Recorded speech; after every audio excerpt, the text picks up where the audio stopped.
So for today's vlog, we will call it the Ligaw Moment Edition.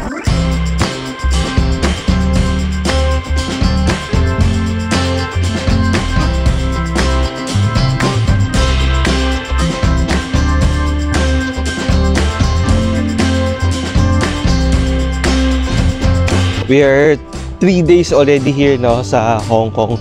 And ngayon, kakalabas lang namin ulit sa hotel. And sobrang lamig. So, low at our attire, guys. I think the best and perfect time for you to be really in Hong Kong was mga October, November, December, no? Because madadama mo na yung lamig no, dito. So, for today, let's have a breakfast because today is a Sunday. So, before we go to the church, so I think let's have a good breakfast. So, alam niyo ba kung saan tayo mag-breakfast, guys? Yes, dyan, no? Sa Cafe de Coral. Okay? So, Cafe de Coral, and look at our hotel. So, it's just like, less than 100 or 150 meters. So, morning walk.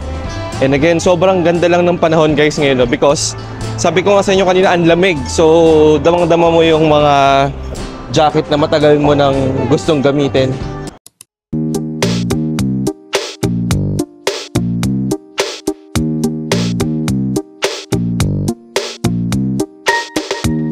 Ito, mukhang masarap to na breakfast. Okay. So, this store is open from 6:30 to 9:30 ng gabi. Ayan, so yun yung breakfast selections nila. Price point 33. So give and take mga nasa 200 to 220 pesos. Okay, meron din silang mga New Zealand fish fillet version. Meron din silang pork chop cutlets na naka-combine sa breakfast. They also have scrambled egg with bacons. Ayan.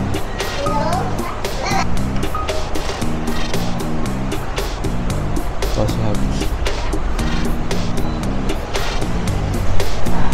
okay. So guys, tingnan nyo to, yung pati yung taba nung nung spam or what have you is kasama sa menu nila, no? So that's 1.2 centimeters. Okay. So actually, I'm thinking kung ito ba kukunin ko or to something na mayroong macaron with manukahan. I think dito na naman tayo, guys. Punta na tayo ng C5. Sige, order tayo. So guys, dito sa may sa Cafe de Coral, based on my experience lang naman, no, medyo challenge sila sa pagsasalita, no, ng English. So nung unang panahon, nung wala pa silang ganito, ang ginagawa namin is that pupunta kami sa menu board or dun sa mga posters nila, and then pipicturean namin yung menu nila, no, yung mismong number or yung itsura. Kasi yun, meron sila mga Chinese, no, na salita. And yun yung ipapakita namin sa POS. So, ganun namin siya normally ginagawa last time. Pero ngayon, since meron na silang ganito, parang KFC or parang McDonald's, no? So, medyo na-avoid na natin yung instances na magkakaroon tayo ng problema with the cashiers na hindi marunong masyadong magsalita ng English. So, ayan, another tip with you.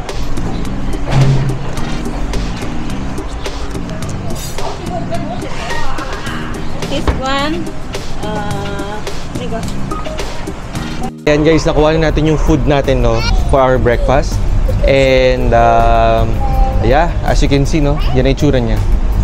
So our total bill for this breakfast is 86 Hong Kong dollar, or give and take mga nasa 560 or mga nasa 580 pesos, no. But guys, as you can see, no, normally dapat hindi naman talaga tayo na-convert, pero we're doing the conversion para malaman lang natin kung ano ba to, mura ba to, mahal ba to, kaya ba to ng pera natin or hindi. Okay? So for me, again, because nandito ka sa Hong Kong, you have to eat kung ano ba yung pinaka-local food or yung pinupuntahan nila, no. And one of that is yung Cafe de Coral. Okay? So, yung spread ng food natin ngayon, because sobrang lamig sa labas, and today is a Sunday, so I think it calls on for a very special and very soupy, no, na pagkain for today.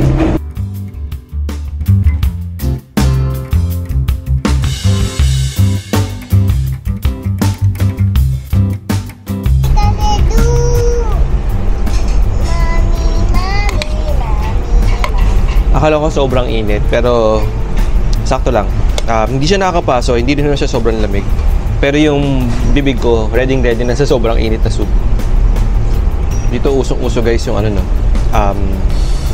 tea in the morning with, of course, with condensed milk or evap or just a fresh milk.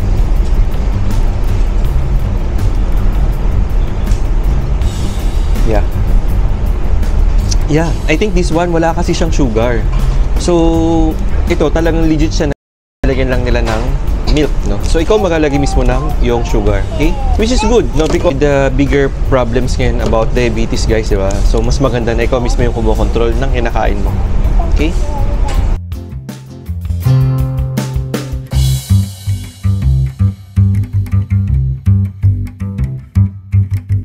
So, guys, no? Pork cutlet. Let's try. Uli ko, curly. Taste ko lang.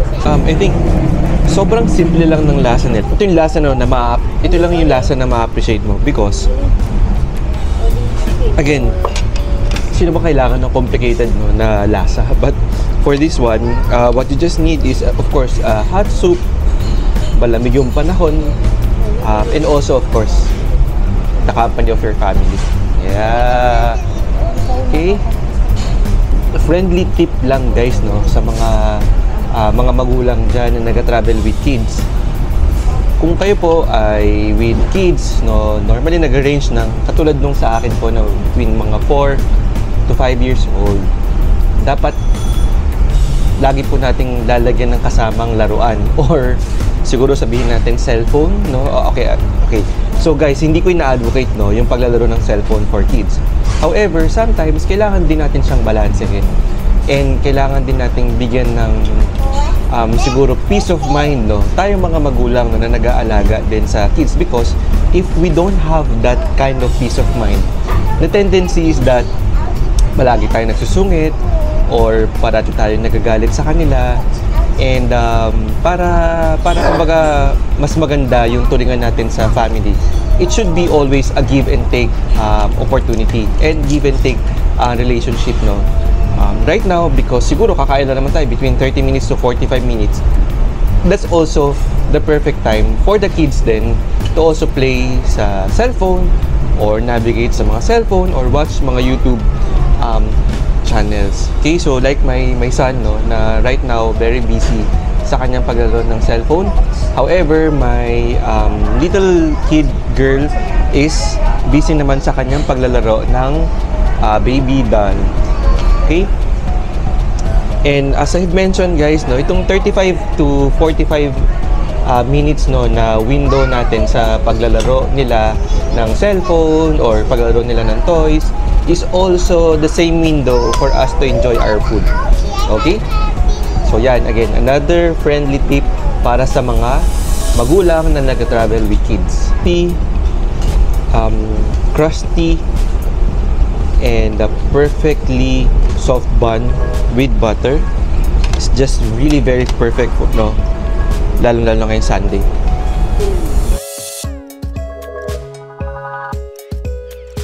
Guys, tapos na tayong kumain, no? So, as you can see, ayan, wala na silang laman. Okay? So, Cafe de Coral, 10/10, no? So, as usual, pag Sunday, guys, no, sabay-sabay naman talaga kami kumain, no, as a family. And meron lang kaming konting realizations, no, dito sa Hong Kong, no, while we're doing our food or kwentuhan lang kami, no, with the wife. And I think one realization is how their culture accepts yung mga nagtatrabaho no na mga matatanda. So I think yan makikita niyo sa mga vlogs namin no na majority, hindi naman nila majority, I think sizable or visible no ng mga matatanda na nagtatrabaho dito sa kanilang mga fast food, nagtatrabaho sa mga public transportations or kahit nagtatrabaho kahit sa ano nakikita mo no. And that is widely acceptable dito sa kultura nila and even by the government or mga local and private institutions. So I think example, when you go to the normal McDonald's sa Hong Kong, you would normally see mga elderlies no na nagbibigay sa iyo ng food or nasa cashier area, or even nandun sila sa loob ng kanilang mga kitchen. You would also see mga elderlies na mga McDonald's crew, no, na nagbabas ng table, naglilinis ng floor. By the looks of it, parang mga nasa 60 or even 70 years old na sila. I am quite happy that in the Philippines, inuumpisahan na natin yan. I think the municipality of Manila is one of the pioneer, no, na gumagawa or tumatanggap ng mga elderlies natin, no, na nagkatrabaho sa mga fast food. And I hope, and I really hope, no, na sana lahat ng mga cities natin, lahat, no, ng mga fast food or mga restaurants natin will also somehow accept the fact, no, na pwede naman siguro magtrabaho yung mga elderlies natin together with the younger workforce. Ang, again, realization is that pag tumanda naman na tayo, it's not only all about the money, eh. Minsan, kung nakagawaan mo lang talaga magtrabaho, or kung minsan gusto mo lang malibang or hindi ka maboring sa bahay mo, or kung minsan, again, gusto mo lang makatulong sa iyong kapwa, why not give them a chance? Iba-iba tayo ng personality and iba-iba din tayo, no, ng gustuhin even pag tumanda tayo. With this realization, I hope magkaroon tayo, no, ng chance dyan sa atin, no, sa Pilipinas na tanggapin ng maluwag at buong puso yung mga nagtatrabaho ng mga matatanda. Okay, so guys, dito malapit sa may hotel namin, no. So yan yung hotel namin at the background. Meron kang makikita, no, na ganito. Meron kang parang mga Korean novela, no, na hagdan and all. So try nga muna natin to before tayo pumunta sa loob ng hotel. Akit lang tayo, guys. Check lang natin kung ano yung nasa kabilang side. Okay? Yan. Yan siya. And this is our hotel. Okay? And these are the kiddos. Malamig siya ng palamig. Mas malamig dito.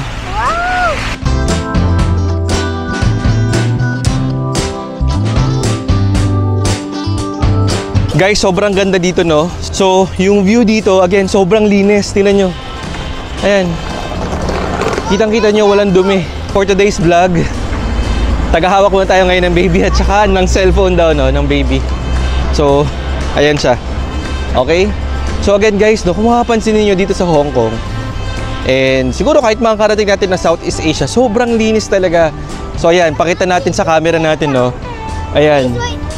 The pavements, pati yung ambience, walang mga nakasabit. Yan lang, it's just purely living in a beautiful city. So yan ang makikita mo, no, dito sa Hong Kong. So good.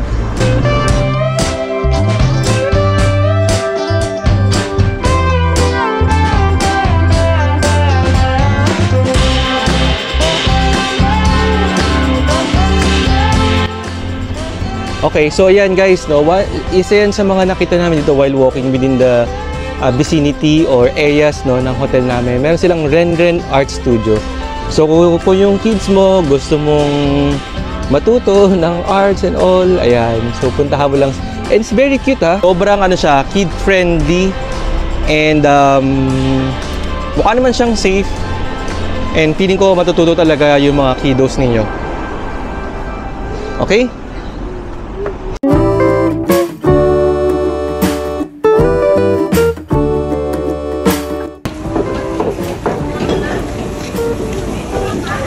So guys, yung ano nila, no, public wet market nila. Ayan, so kitang-kita ninyo, no, yung mga gulay, mga fresh, or mga bagong katay, no, ng mga baboy or what. Ayan. So yan yung itsura ng kanilang public wet market dito, no. Still, so super linis pa rin.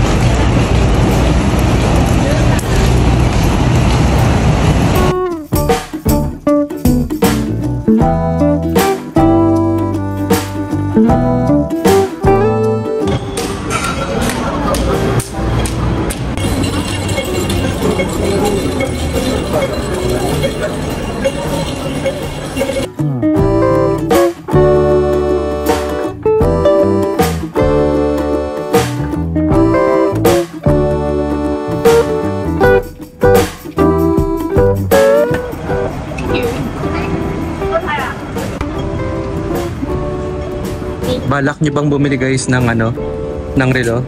Ayan, 2-door. Again, you can see that only sa side street ng Hong Kong. So yan, 32,900, 35,400, 31,500. Oh, yan sila. Okay?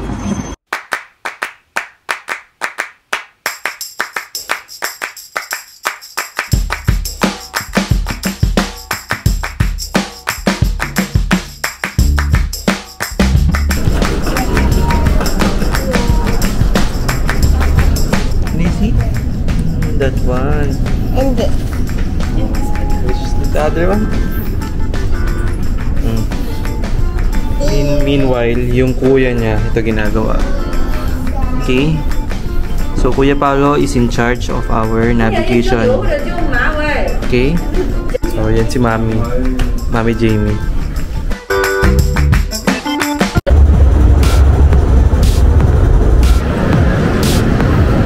So guys, ito yung sa mga maganda dito sa mga MRT ng Hong Kong is yung accessibility ng mga PWDs or yung sabihin natin yung may kailangan ng mga lift or mga elevators.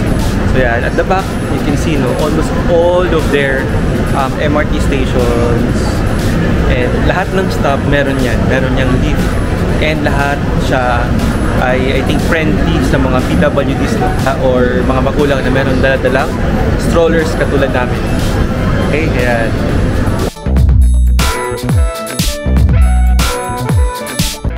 So kapag may kasamang bata, normally hindi maiiwasan guys. So yung pag-stop lang kahit pa paano. So kahit mga in between 1 hour or 2 hours, kailangan mo talagang mag-stop. Okay? So, I think we have here our ordered coffee. So, yan.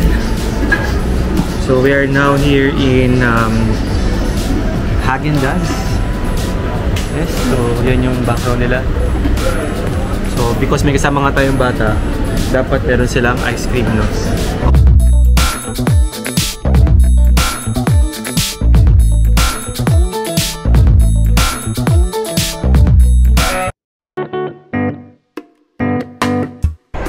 So, tapos na kami mag-church and supposedly guys, mayroon kaming pupuntahan, no? Pero yeah, might as well check na lang natin dito, no? Kung ano bang pwede natin mapuntahan sa area na to, no? Within Hong Kong. So, bahala tayo mag-navigate, magbasa-basa na lang tayo and check natin kung saan tayo papadpa rin for today's travel vlog. So ito, so the most popular I think mga bilihan or luxury brands, no, makikita mo dito sa location na to. Ano natin yung Tiffany, ngayon Bulgari, we have Dior, we have Chanel, and also Louis Vuitton. Okay? And this is along Canton Road. Okay? So yan. So I think itong location na to para to sa mga may hilig guys, no. May hilig mag-shopping.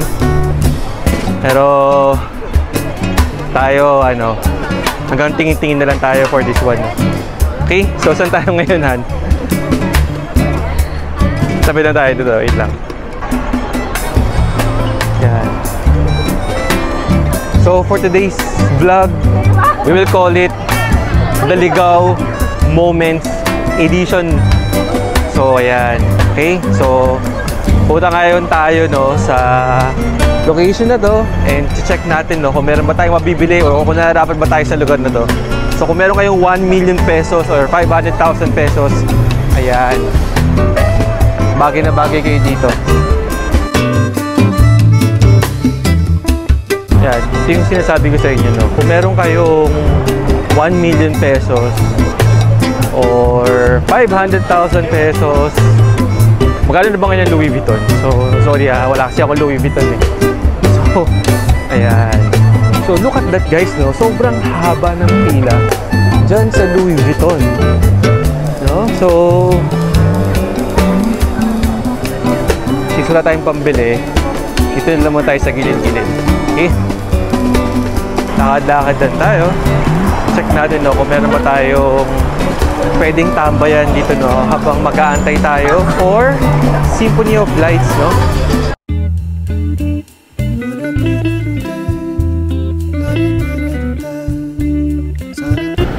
Ayan guys, no, mahilig din ba kayo sa mga I think imported items? So kung sa Japan, meron silang tinatawag na Don Quixote or Donkey Store. So in Hong Kong, meron naman sinatawag na Lung Fung Mall. Ayan. So kung kayo ay nagbabalak na bumili ng mga international brands or yung mga cheap finds, no, ng mga cosmetics or even kung ano-ano lang sa buhay, yan, pwede nyo puntahan yan, no, Lung Fung Mall. Again, this is also within the Canton Road.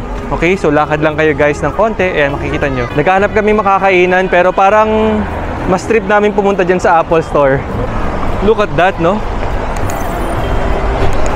So help me guys, comment lang kayo, no? Ano ba to? Ito ba ang pinakamalaking store sa Hong Kong? Ang laki niya, sobrang ganda niyang tignan.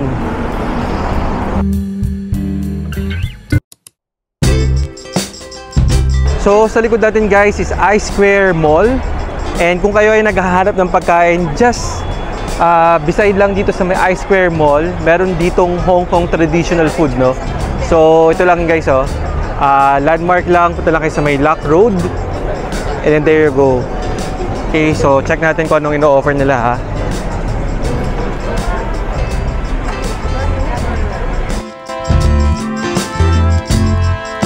So nakakuha tayo guys, no, ng bubble waffle. So ito very sikat to dito, no, sa Hong Kong. So take a look. Okay. Yan. So this one is 20 Hong Kong dollars. Yeah, I think pretty much, no. So kung familiar kayo guys sa lasa ng ang tawag nga doon, mga pancake and all. So ito pares lang. Okay? So again, pantawid, no, ng lasa and pantawid ng gutom. For today, ligaw moments natin dito sa Tsim Sha Tsui. Let's go! Enjoy din si Oli sa bubble waffle, no, na nabili natin. Yan. So the famous ice cream dito sa Hong Kong, try natin, no. Look at this guys, si Mr. Softy. Pero para makompleto lang yung pagpunta natin dito sa Hong Kong, no, kailangan natin kumuha or kumain mismo ng ice cream na to. So pwede din guys magbayad, no, ng Alipay yata to. Yes, and also cash and credit card and even Octopus pwede din. So we have 3. Okay, so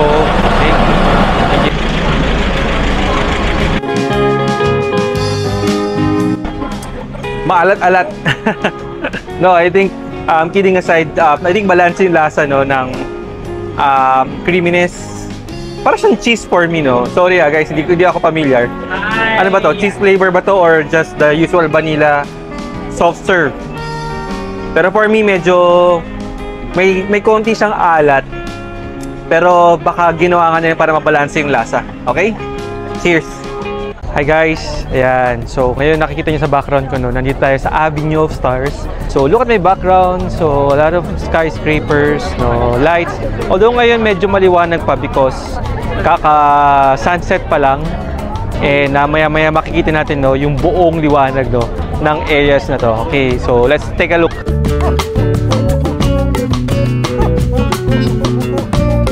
Punta tayo guys, no, sa K11 na mall. So since ang Symphony of Lights is about 8 PM, magaga pa, pwede natin niyang balikan. Galing niya ito. So mukha siyang ano.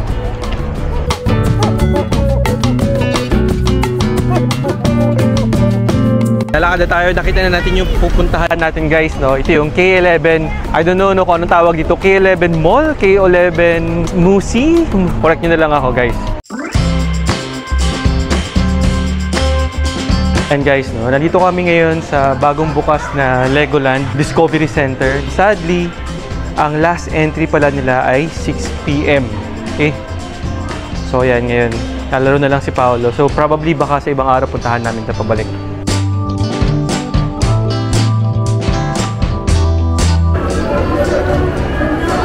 Ayan guys, no, meron tayong nakitang cotton candy, no, na vendo machine. So, tignan nyo to guys. Let's try, no, kung gumagana to. You choose, which one do you like? So, ayan, gumagana na siya. Meron na? Ayan na. Nakakamiss guys, no? Ayan. The vendo machine for cotton candy. Hindi na kailangan ng human intervention. Yes. So, price point guys is $40. 40 Hong Kong dollars. Galing.